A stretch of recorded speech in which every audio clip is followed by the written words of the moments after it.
القادر trust case ناظرین، القادر university کا نام آپ نے ضرور سنا ہوگا، جہاں پر عمران خان صاحب کے بقول انہوں نے تصوف اور سائنس کو ملاپ کر کے اور اس کی کوئی اوپر تحقیق کرنی تھی، ریسرچ وغیرہ کرنی تھی۔ 2019 میں انہوں نے اس کو لانچ کیا تھا، اور پھر 2021 میں نومبر میں انہوں نے یہاں پر ایک تقریر ایک اور بھی فرمائی تھی جبکہ اس کا افتتاح ہوا تھا اس یونیورسٹی کا۔ تو یہ جو یونیورسٹی ہے، اس کے حوالے سے آپ کو یہ بتاتے چلیں کہ یہ القادر ٹرسٹ کے نام سے ایک ٹرسٹ ہے جس کی زمین پر یہ بلڈنگ بنائی گئی ہے۔ یہ جو زمین ہے، اس کی کل جو والیوم ہے وہ ہے 469 کنالز، 469 کنال کے اوپر بنی ہوئی اس یونیورسٹی کی جو زمین ہے وہ فراہم کی تھی عمران خان صاحب کے ٹرسٹ کے لیے ملک ریاض صاحب نے۔ ملک ریاض صاحب نے کیوں کی اس کے بارے میں ہم آپ کو آگے چل کر بتائیں گے، لیکن اس ٹرسٹ کے کل 4 ٹرسٹیز تھے۔ ایک تو ایک اکیڈمک صاحب تھے، ان کی میں بات نہیں کر رہا، لیکن باقی اس کے جو 3 ٹرسٹیز تھے وہ عمران خان صاحب خود تھے، ان کی اہلیہ بشرا بی بی تھی، اور ان کی بیسٹ فرینڈ یعنی بشرا بی بی کی بیسٹ فرینڈ فرحت شہزادی، یا جن کو فرح گوگی کے نام سے بھی پکارا جاتا ہے اور جانا جاتا ہے۔ یہ 3 جو لوگ ہیں یہ بعد میں آئے ہیں۔ اس سے پہلے آپ کو یہ بھی بتاتے چلیں کہ بابر اعوان اور زلفی بخاری صاحب جو تھے وہ اس ٹرسٹ کے اصل میں ٹرسٹیز تھے، لیکن اس کے بعد ان دونوں کو نکال کر ان کی جگہ پر بشرا بی بی اور ان کی سہیلی نے جگہ لے لی تھی۔ یہ زمین جو ہے وہ ملک ریاض نے کیوں گفٹ کی، اس کے بارے میں ظاہر سی بات ہے کہ بہت سارے لوگ کہہ سکتے ہیں کہ جی وہ ملک ریاض صاحب کا تو دل ہی بڑا اچھا ہے، وہ تو لوگوں کے کام آتے ہیں، جو انہوں نے زمینوں پر قبضوں کے کیسز ہیں، مری روڈ ہو، کراچی ہو، ہزاروں ایکڑ جو ہے وہ انہوں نے زمین ہتھیالی ہے، لاہور کے اندر اس کے بے شمار ان کے اوپر کیسز ہیں۔ تو ملک ریاض صاحب کو آخر ایسی کیا ضرورت پیش آئی کہ انہوں نے 469 کنال جو ہے وہ تصوف اور سائنس کی ملاپ پر تحقیق کرنے والی یونیورسٹی کے لیے عمران خان صاحب کو اتنی بڑی زمین جو ہے وہ ان کے حوالے کر دی۔ عمران خان صاحب کے حوالے سے آپ کو ہم یہ بتاتے چلیں کہ وہ تو ہر چیز میں اپنا ایک وہ اسلامک ٹچ بھی دیتے ہیں، وہ اپنے آپ کو کرپشن سے پاک ایک نیک شخص بھی قرار دیتے ہیں،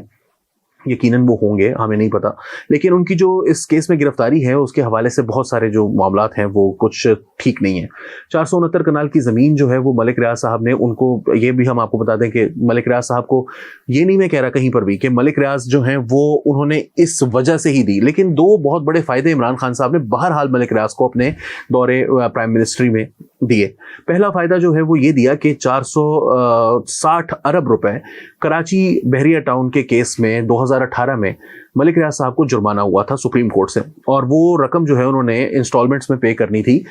2026 تک۔ 2021 مئی میں عمران خان صاحب نے کے حکم پر، یعنی پرائم منسٹر آفس کے حکم سے، اٹارنی جنرل آف پاکستان نے سپریم کورٹ کو ایک خط لکھا، اور اس کے اندر انہوں نے یہ کہا کہ ملک ریاض صاحب کی جو یہ رقم انہوں نے جرمانہ ادا کرنا ہے، اس کو تھوڑا سا جو ہے نا وہ آپ خیال کریں، اس کو ایک ہی دفعہ میں پے کر دیں گے وہ 2026 میں، اور تب تک یہ رقم ان کے پاس ہی رہنے دیں، اس سے وہ مزید زمینوں پر قبضے کر لیں، کچھ اگر یہ قبضے نہیں کرنے کچھ خرید لیں، کچھ لوگوں کو لگا دیں، کچھ جو ہے وہ اس کے اوپر اس سے بزنس کر لیں، یا اس کو بینک میں ڈال دیں، انٹرسٹ آتا رہے، اور اس کی رقم سے پھر آپ کو وہ 2026 میں 460، چاہے ہو سکتا ہے اس وقت تک وہ 1460 ارب روپے بنا چکے ہیں اس 460 ارب کی مدد سے، لیکن آپ کو 460 ارب بھی ملے گا۔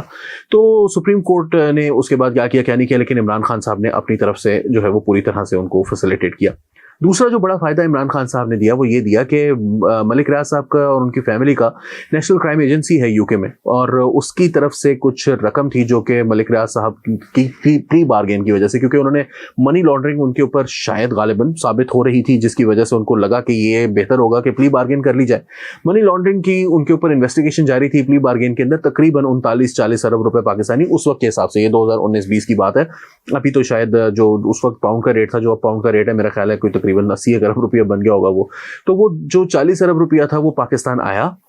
اور وہ سیدھا چلا گیا سپریم کورٹ کے اکاؤنٹ میں۔ اور ملک ریاض صاحب نے جو ہے وہ ایک ٹویٹ کر دی کہ میں نے جو اصل میں سپریم کورٹ میں اپنا جرمانہ جمع کروانا تھا میں نے تو وہ جمع کروا دیا ہے، وہ ملک ریاض صاحب کو تو نہیں ملنے تھے، وہ تو حکومت پاکستان کو ملنے تھے، لیکن ملک ریاض صاحب کے رقم، اور جب عمران خان صاحب کے جو مشیر احتساب تھے شہزاد اکبر صاحب، جو کہ وہ آپ کو یاد ہوگا ایسٹ ریکوری یونٹ، اور وہ مختلف لوگوں کے اوپر کیسز کرتے تھے، بہت بڑے بدماش تھے وہ، ایک پاکستان میں نہیں ہے بہرحال، وہ بدماشی کرتے تھے، مطلب پریس کانفرنسز کرتے تھے سیاسی لیڈران کو اندر کرنے کی،